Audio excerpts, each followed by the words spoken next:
بسم الله الرحمن الرحيم. الحمد لله والصلاة والسلام على سيدنا رسول الله سيدنا محمد صلى الله عليه وسلم. أما بعد، مشاهدينا الكرام، السلام عليكم ورحمة الله وبركاته، وأهلا وسهلا ومرحبا بكم من جديد. النهاردة إن شاء الله هنتكلم عن كل ما يتعلق بالرامات، أنواعها والأفضل منها، وإزاي لو ينفع أركب أنواع مختلفة مع بعضها. كل شيء عن الرامات هنتكلم عنه في فيديو واحد. الفيديو في 6 نقاط رئيسية هنتكلم عنها. أول نقطة يعني إيه رام، تاني حاجة يعني إيه SD رام ويعني إيه DD رام، تالت نقطة أنواع الرامات القديم والجديد منها، رابع نقطة هنتكلم فيها إزاي أقرأ بيانات الرامات، البيانات المهمة اللي لازم أعرفها وإزاي أحدد وأقدر أحدد من خلالها نوع وسرعة وتردد الرامات. بعد كده النقطة الخامسة إيه الأفضل في الرامات. سادس نقطة معانا في الفيديو بتاع النهاردة ازاي ينفع اركب رامتين من نوعين مختلفين في جهاز واحد، اذا كان ينفع ايه هي الشروط ولا ما ينفعش. طيب تعالوا نبدأ على بركة الله. لكن حابب افكر حضراتكم ان احنا نزلنا مجموعة من الفيديوهات عن صيانة بعض الاعطال البسيطة للكمبيوتر. هسيب لحضراتكم لينك قائمة التشغيل اللي فيها الفيديوهات ديت في صندوق الوصف اسفل هذا الفيديو. تعالوا نبدأ. يعني ايه رام؟ اول نقطة معانا في الدرس النهاردة، سامحوني ممكن يكون الدرس طويل شوية، لكن ده علشان الكل يستفيد ان شاء الله. هنتكلم بشكل نظري وبعد كده هنتكلم بشكل عملي. عندي مجموعة من الرامات القديمة والجديدة هنشرح عليها ازاي نقرا بياناتها وازاي نعرف الفروقات بينهم وحاجات زي كده. اول حاجة معانا يعني ايه رام. بيقول لي هي ذاكرة الوصول العشوائي. ذاكرة الوصول العشوائي بمعنى ايه؟ بيقول لي ذاكرة الوصول العشوائي بالانجليزية يعني ايه؟ Random Access Memory، وتختصر برام أو RAM، وتعرف بذاكرة القراءة والكتابة. وهذا نوع من الذاكرة مؤقت يستعمل في الحواسيب يعني أجهزة الكمبيوتر، إذ أن المعلومات تفقد منها بمجرد انقطاع التيار. يعني بيقول لي إن أنا لما باجي أفتح مثلا ويندوز، وبعد ما أفتح الويندوز بحمل بعض البرامج زي مثلا متصفحات أو بفتح مثلا وورد أو مونتاج أو فوتوشوب أو أي برنامج، كل البيانات ديت بتتخزن على الرامة، وما بقفل الجهاز أو الكهرباء بتقطع عنه بتفصل، بتتمسح كلها من على الرام، يعني بتملأ وتفرغ وقت الحاجة بس. ده معنى ذاكرة الوصول العشوائي. فإذا أعيد مثلا تشغيل الحاسوب فقدت المعلومات اللي على الرامة، يعتبر هذا النوع من الذاكرات مهم في تعيين أداء الكمبيوتر، يعين كم من المساحة تستطيع البرامج استغلالها. يعني بيقول لي إن لما بدي أمر الكمبيوتر بفتح برنامج معين بيفتح بيانات البرنامج دي على الرامة، وما بقفله بتتمسح وانتهى الموضوع، بخلاف الذاكرة الثابتة اللي هي الهارد ديسك والفلاش ميموري ديت. لو قفلت وفتحت الجهاز البيانات اللي عليه بتفضل محفوظة زي ما هي.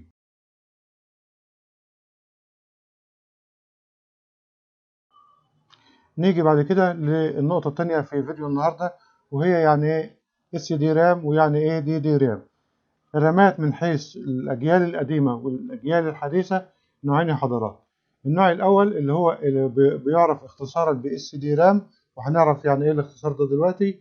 والنوع الجديد أو الحديث بيعرف اختصارا باسم DD رام، وهنعرف يعني ايه الاختصار ده دلوقتي. طيب النوع اللي هو ال SD رام ده اللي هو كان بيخزن بيانات بشكل أحادي، أما ال DD رام ده أحدث وأسرع وأعلى أداءً، فبيخزن البيانات بشكل مزدوج، فبيكون أداؤه أفضل بكتير من أداء النوع القديم.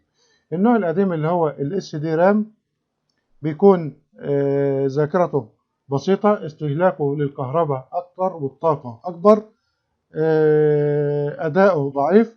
أما ال DD رام بيكون على العكس تماما، فبيكون استهلاكه للطاقة أقل، سرعته أعلى، مساحته أكبر، زي ما هنعرف في الجزء العملي في الدرس ده إن شاء الله، أو في الفيديو ده في آخر الفيديو إن شاء الله.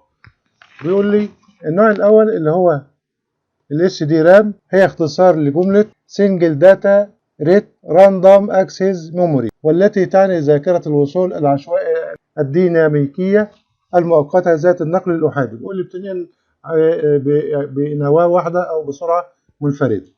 هذا النوع يقوم بنقل البيانات بسرعة مقبولة نوعا ما، طبعا بيكون ضعيف. هنعرف دلوقتي في الجانب في الجزء العملي إن شاء الله، لكنه في المقابل يستهلك قدرا كبيرا من الطاقة زي ما قلنا مقارنة بالأنواع الأخرى، لأنه يقوم بنقل بت مرة واحدة عند ارتفاع النبضة، ثم يعود ليرفع بتا آخر بارتفاع النبضة، وهكذا. يعني بينقل بشكل وحدي واحدة بواحدة، وكلما زادت الوحدات أدى ذلك إلى زيادة سرعة المعالجة وسرعة نقل البيانات فيها، إما أن تكون 100 أو 133 ميجا هرتز. طيب النوع الثاني بقى اللي هو الأحدث اللي هو دي رام، وطبعا هنعرف اختصارها، كاتب اختصارها تحت اهوت. بيقول لي هناك خلاف على تسميتها، فالبعض يقول انها اختصار للجمله دول داتا ريت ساينشيروسوس دايناميك راندوم اكسس، اي ذاكره الوصول العشوائيه الديناميكيه المتزامنه ذات النقل الثنائي، بينما هناك من يقول انها تعني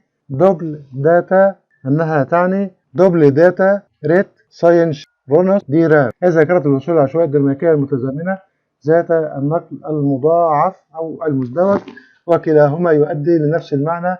هذا النوع يؤدي ضعف أداء النوع الأول، فهي تعطي 2 بت في الثانية الواحدة، طبعا بخلاف الأولى كانت بتنقل بت واحدة وترجع ترفع بت واحدة بعدها، إنما ديت بترفع 2 مع بعض في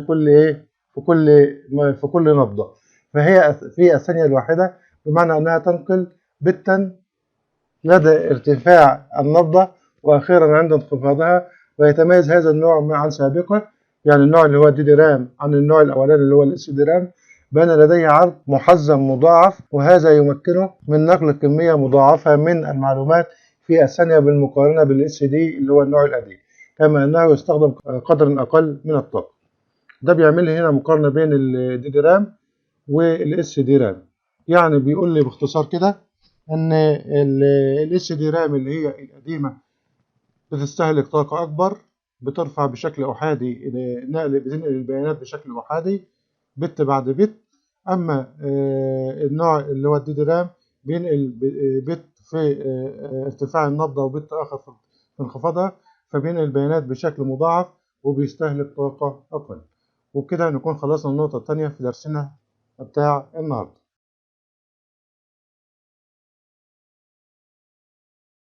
تعالوا بينا بعد كده هننتقل للنقطة الثالثة في درسنا النهاردة، وهي أنواع الرامات القديم والجديد. واسمحوا لي هننقل مع حضراتكم للشكل أو الجانب العملي. هنشوف بعض أنواع الرامات أنا موجودة عندي، هي رامة من النوع القديم اللي هو الاس دي رام اللي كان بيستخدم في الأجهزة القديمة جدا، الكلام ده يمكن من 2000 و 2005 وحاجات زي كده، هوريها لحضراتكم. وعندي من الأجيال الحديثة اللي هي الدي دي ار او الدي دي رام، عندي اللي هي دي دي ار 1 وعندي دي دي ار 2 وعندي دي دي ار 3. طبعا في لغايه الدي دي ار 5 اللي هو الجيل الخامس، انا ما عنديش منه حاليا، لكن هنتكلم او هنشرح على المتاح دلوقتي، فتعالوا بينا نشوف هنتكلم في ايه. ورجعنا لكم من تاني والجانب العملي في درس النهارده ان شاء الله. بصوا يا حضرات، الرامه ديت اس دي رام اللي هو النوع القديم جدا، وده كانت مساحته ما بتزيدش عن 256 ميجا اللي هي السرعة بتاعته. يعني كان في منه 128 و64 و32، هنقرا دي دلوقتي وهنشوف هي كام. ده اما ديت وديت فدول دي رام 1 اللي هو الجيل الاول في النوع الحديث. اما دي حضرات دي رام 2 او ديت دي رام 3. تعالوا نشوف الاس دي رام اللي هي القديمه شكلها عامل ازاي. بصوا يا حضرات، اول حاجه اول فرق نعرفه بالشكل كده من غير ما نقرا اي بيانات، ان ديت فيها فتحتين، ادي فتحه وادي الفتحه الثانيه. اما كل الرامات الحديثه اللي هي دي رام بجميع اجياله هنلاقي فيه شق واحد بس زي دي كده، مفيش فيها الا شق واحد اهو. طيب هنعرف دلوقتي ازاي نفرق بين الدي دي رام 1 و 2 و 3 و 4 و 5. انما الاس دي رام ديت دي الوحيدة لها شكل مختلف بيميزها عن جميع الأنواع الحديثة. ده النوع القديم زي ما قلنا لحضراتكم، كان بيشتغل في الأجهزة من عند 98، والأجهزة القديمة يعني اللي كانت مساحتها كلها حاجات بسيطة جدا وحاجات متواضعة جدا وحاجات ضعيفة جدا، كانت بتتناسب مع الويندوز اللي هو 98 والإكس بي والحاجات دي. لكن دي ما عادتش شغالة دلوقتي. اللهم إذا بقى كان حد عنده زي حالاتي كده أجهزة قديمة من 20 سنة وعنده الآثار دي. تعالوا نقرأ نشوف سرعتها مع بعض ونشوف إزاي نقرأ البيانات بتاعتها. الموضوع هيكون صعب شوية لكن هحاول مع حضرات. بصوا يا حضرات، أول رقم معايا اللي هو سرعة الرام أو مساحتها، بيقول لي إن هي 64 ميجا بايت. 64 ميجا بايت. خلي بالك علشان هيجي لنا بعد كده ال 256 ميجا، هيجي لنا بعد كده ال 1 جيجا وال 2 جيجا وال 4 وال 8 زي ما هنشوف مع بعض ان شاء الله. تاني رقم معايا هنا بيقول لي ان هي من النوع القديم اللي هو الاس اس دي رام، اللي هو اللي احادي في نقل البيانات، اللي هو بيستهلك طاقة اكبر. تالت رقم معايا اللي هو الباص، اللي بيختصر له بي سي، وديت اللي هو السرعة بتاعتها 100، ودي أقل حاجة ممكن تشوفها في حياتك. طيب تعالوا بعد كده للرامات اللي هي دي رام 1.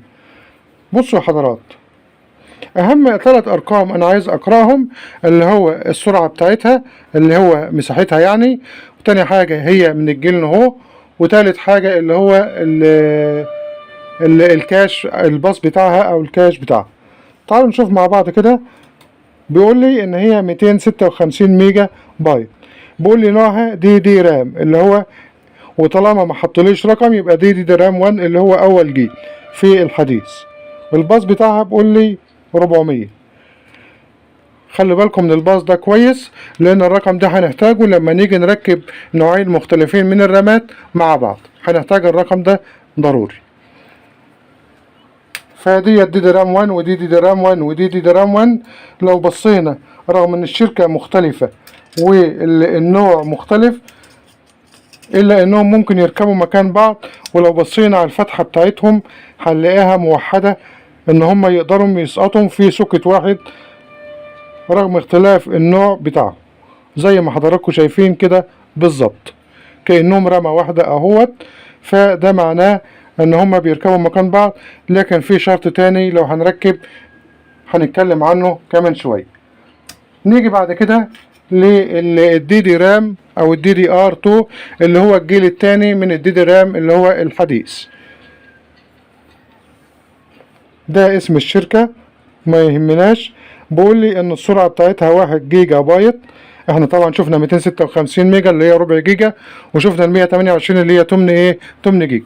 هنا بقى 1 جيجا. هنا بقى البي سي ده اهوت. هنبص على الرقم بعد البي سي هنعرف منها جيل الرامة. يا ترى هي دي دي ار 1 ولا 2 ولا 3 ولا 4 ولا 5. فكاتب لي بعد البي سي كاتب لي 2، معنى كده ان الرامة ديت يا حضرات من الجيل الثاني، دي رام 2 اللي هو الجيل الثاني. بقول لي الباص بتاعها او التردد بتاعها 6400. نيجي بعد النهاردة لآخر نوع معانا وهو الدي رام 3.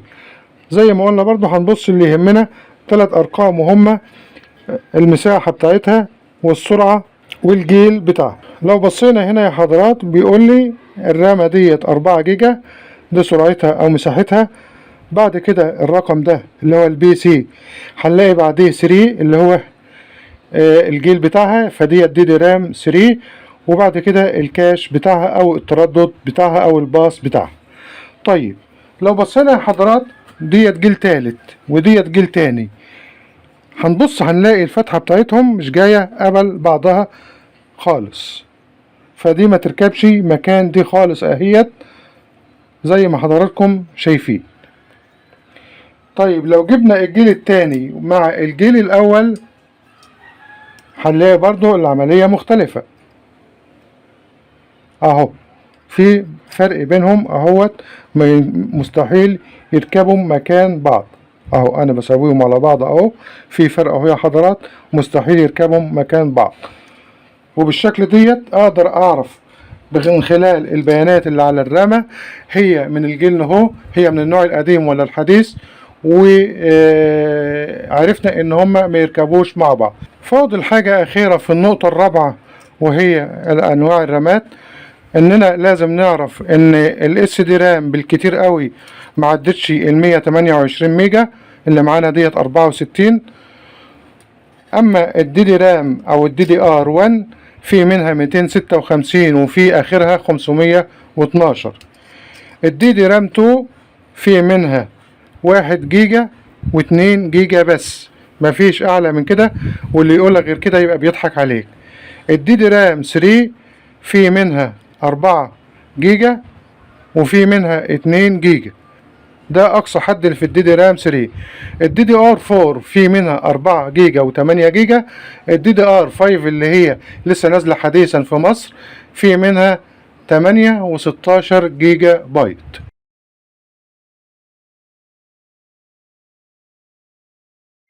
نيجي بعد كده للنقطة الخامسة في درسنا، وهي ايه الافضل في الرامات. الافضل في الرامات اللي هي الكاش بتاعها او الباص بتاعها اعلى في سرعة نقل البيانات،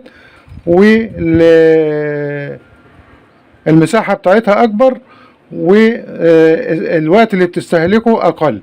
يعني كل ما كان نقل البيانات في وقت اقل، وكل ما كان الكاش اعلى او الباص اعلى، تبقى الرامة دي كويسة. ده من الناحية الفنية. لكن من الناحية الالكترونية لازم تجيب الحاجات اللي هي البراندات عالمية او الحاجات الموثوق بيها زي التوشيبا والسامسونج والكينجستون والاتش بي والديل والحاجات المشهورة المعروفة. ما تجيبش رامة من شركات مغمورة وتقول هي ادائها وحش معايا ليه.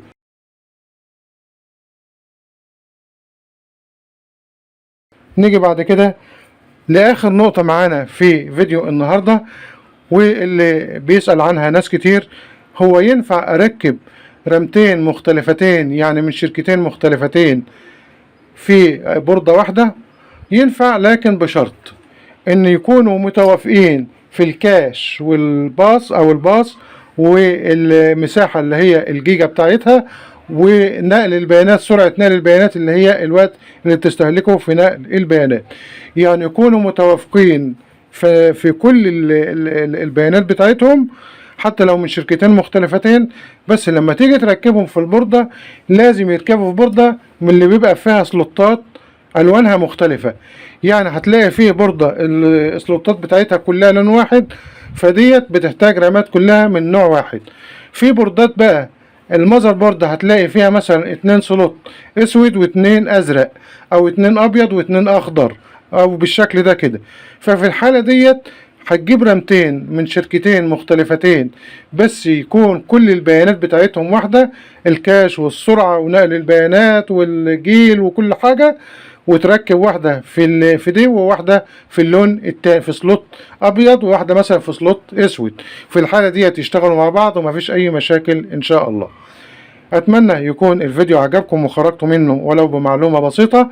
لو عجبك الفيديو ادعمنا بلايك وكومنت وشير، ولو اول مرة تشوف القناة اشترك وفعل زر التنبيهات على الكل حتى يصلك اشعار بما نقدمه من حلقات. اشكركم والسلام عليكم ورحمة الله وبركاته.